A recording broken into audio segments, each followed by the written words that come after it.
This is my first video in my new house other than the introductory to my house video. I just had dental work done yesterday, so hopefully I don't spit or sound too funny. Anyway, in the spirit of spooky season, I decided that I wanted to tell my own spooky story.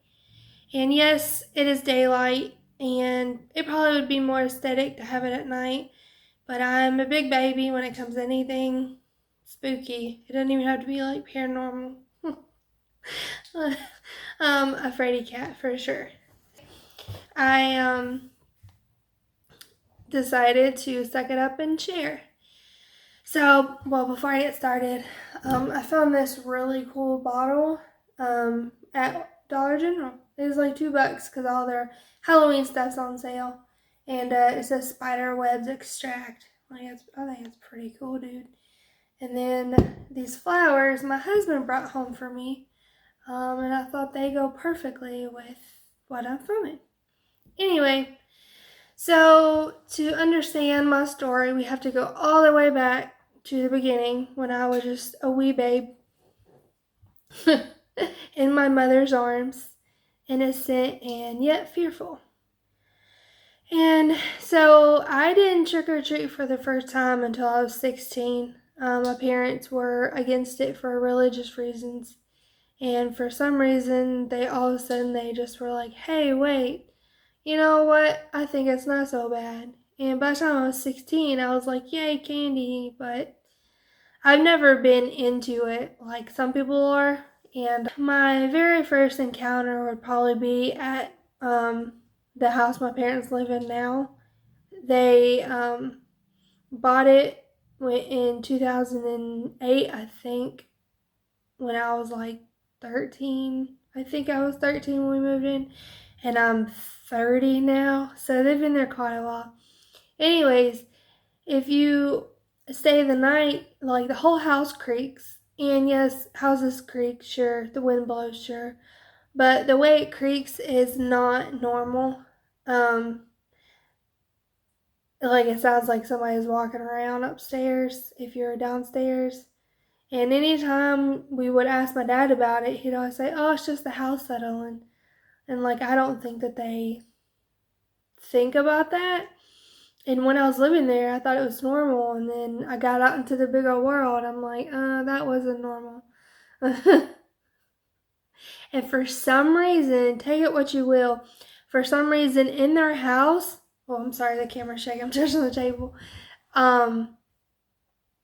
You can never get a good picture inside the house. No matter what you do, you can never get a good picture. And I've tried many times. And I've had my, it's a Nikon D3500. And it's a decent camera. It takes pretty decent pictures. But I can never get a good picture in that house. It's just crazy to me. And I talked about it with my brother, and we've discussed things, that happened while we lived there and stuff that happened to him after I had moved out, because he's 7 years younger than me, and I moved out at 19. So he lived there for quite a while after I was gone. Anyway, so after that, I had moved into my friend's apartment in Nashville. And when you're upstairs, you could hear downstairs. It literally sounded like people are walking around and moving things and all sorts of crazy stuff.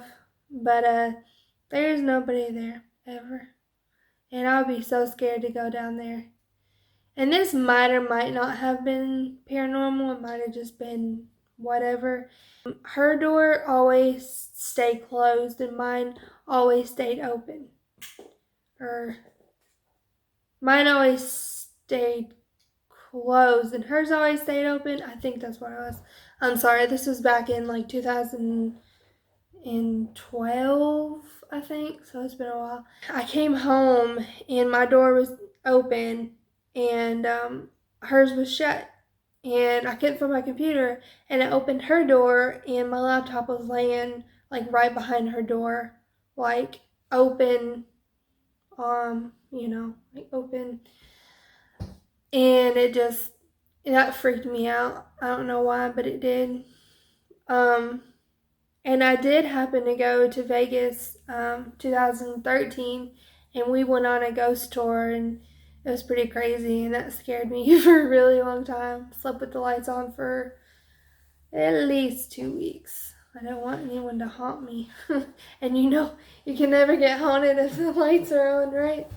The next instance would be, I guess, the very last house I lived at before I moved in here, where me and my husband, he lived there for a bit longer than I did. But this is where it gets kind of crazy. I had always felt weird in the house, and we both worked nights, but I usually would get home before he did. And almost every time I would get home, I'd hear him coming up the driveway in his truck. And I'd go look out the window, and he wasn't there, but we had a gravel driveway, so it literally sounded like somebody was driving up the driveway because you could hear him. And the house was really small. It was only 850 square feet. So anywhere you are in the house, you can hear what's going on in the other room. So, oh, I forgot to mention, when I would think I heard him and I'd look, and then about 5 minutes later, he would drive up the driveway. Like, it was the weirdest thing. Like, it freaked me out.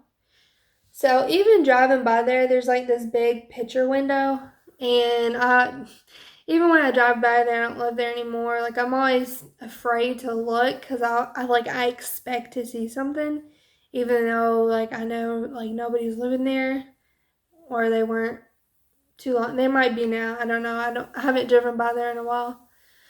But or even like coming up the driveway at night and forgetting to leave the porch light on.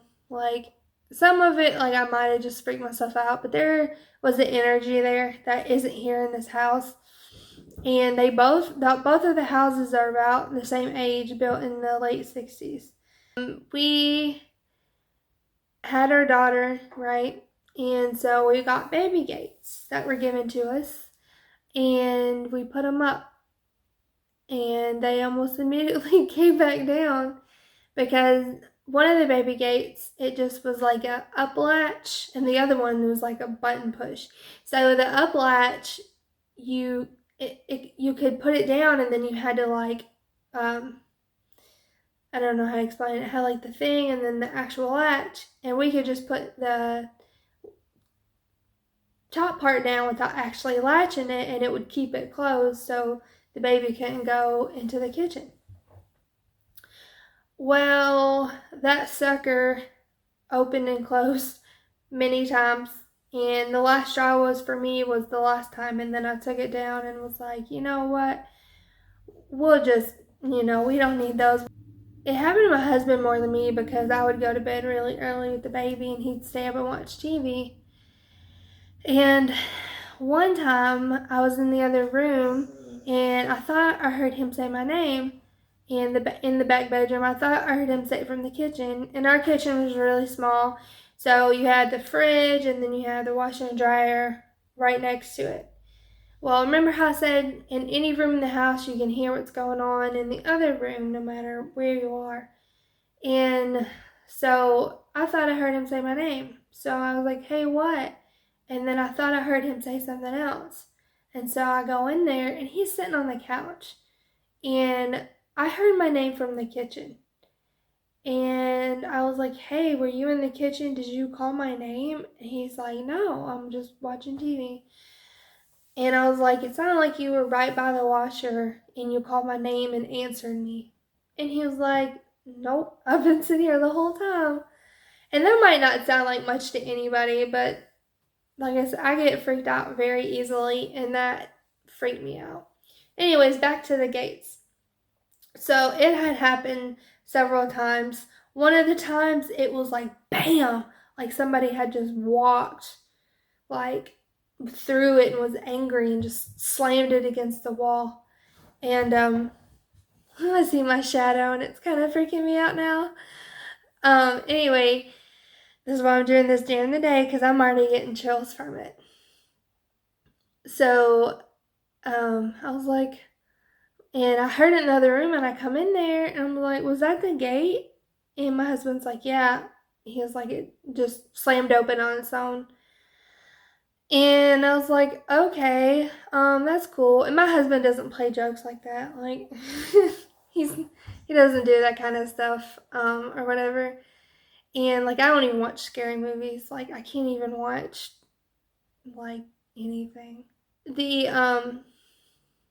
final straw for me, because I had seen it open before, and but it was like a gentle, just like someone just gently pushed it, walked through, whatever. And the final straw for me was we came home one night after going out, and we walk in the house, and we were like joking around on the couch or something, like about to go to bed, and all of a sudden the gate just bam. And I looked at him and I was like, did that just happen? I was like, am I seeing things? And he just as nonchalantly, yeah, it did. And I was like, you didn't react. And he's like, what's been happening a lot with me, which is weird because it didn't happen as often with me, which I would make sure the gates were latched because I didn't want to wake up at night hearing, bam. So it happened, and I looked at him and I was like, should I be concerned? And right when I said that, the lights flickered. The ceiling light flickered. And like, I'm getting chills. And so that just uh just did it for me.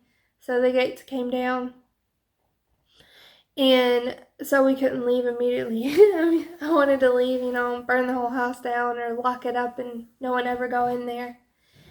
But it's the kind of house that, like, when you look down the hallway, like, you expect to see something, even though your logical brain says, no, we're not going to see anything. We're the only ones home. I was very happy when I got my dog, and because she's a really good doggie. And so, you go to look down the hallway and there's nothing there, but like your brain's like expect to see something there. And I don't want to talk about this. Like, I got chills so bad. But I will, just for the sake of the story. And y'all should be happy I'm even talking about this. Like, if I see or hear something, I'm the kind of person, like, if my house is haunted, I don't want to know. Don't tell me it's haunted. Just don't. Like, I'm good. Let me live in ignorance. Let me just think the wind blew over, my shampoo in the shower. Like, just let me live my life. Blissful ignorance. And so anyways, the one thing I think I saw, but it was just like out of the corner of my eye, like a smit, like a,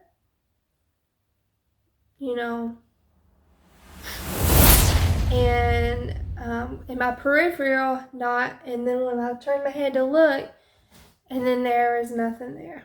Like I said, it's the 1968 house. So what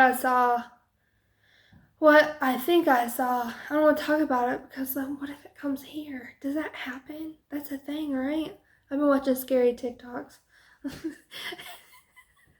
on YouTube. So I don't want to talk about it.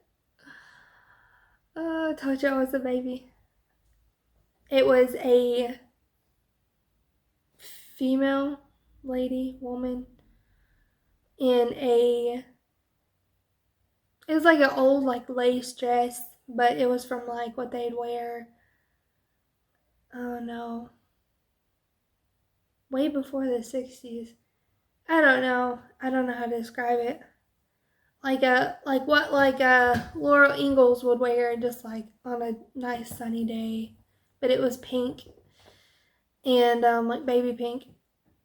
And the weird part is that like I couldn't really see the face, but it looked like me.